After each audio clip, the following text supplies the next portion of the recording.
ब्रेकनंतर आपलं स्वागत.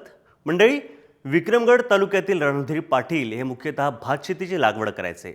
भात शेतीला योग्य पाणीसाठा व्हावा यासाठी त्यांनी सामूहिक शेततलाव योजनेचा लाभ घेत मत्स्यपालन सुरू केलं.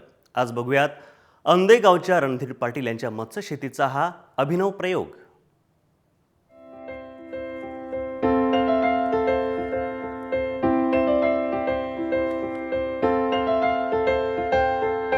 रणधीर पाटील यांची औंधे या ठिकाणी वडिलोपार्जित 25 एकर जागा आहे. मात्र 25 एकर जागेत भात शेतीला पाणी पुरवठा होत नाही. त्यामुळे त्यांनी भात शेतीला योग्य पाणी पुरवठा व्हावा यासाठी मत्स्यपालनाची जोड दिली. 2001 सालापासून छोट्या प्रमाणात एक सुरुवातीला शेततलाव काढला होता. परंतु पाण्याची कमतरता जाणवत असताना तालुका कृषी अधिकारी यांच्या मार्गदर्शनाने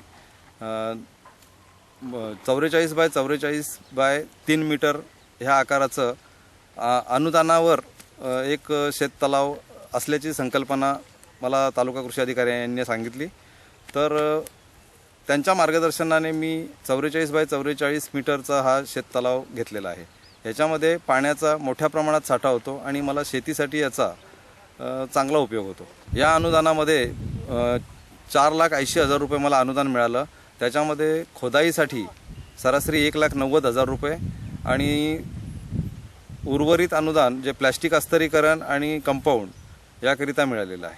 माझ्याकडे 44 बाय 44 ह्या आकाराचं शेततलाव असल्यामुळे पाण्याचा मोठ्या प्रमाणात साठा उपलब्ध होत असतो. पाण्याचा वापर मी सिंचनासाठी शेतीसाठी करत असूनसुद्धा पाण्याचा साठा शिल्लक असल्याने त्या साठ्यामध्ये मी मत्स्यशेती हा व्यवसाय दुय्यम एक जोड व्यवसाय म्हणून मत्स्यशेती पालन करतोय.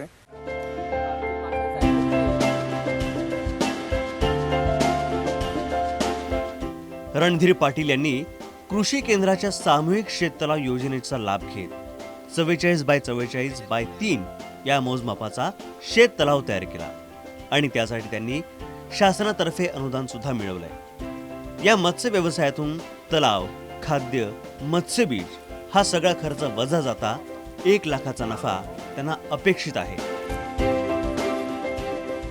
सरासरी 8 ते 10 महिन्यामध्ये 1 किलो ह्या साईजचं होऊन विक्रीसाठी उपलब्ध होते.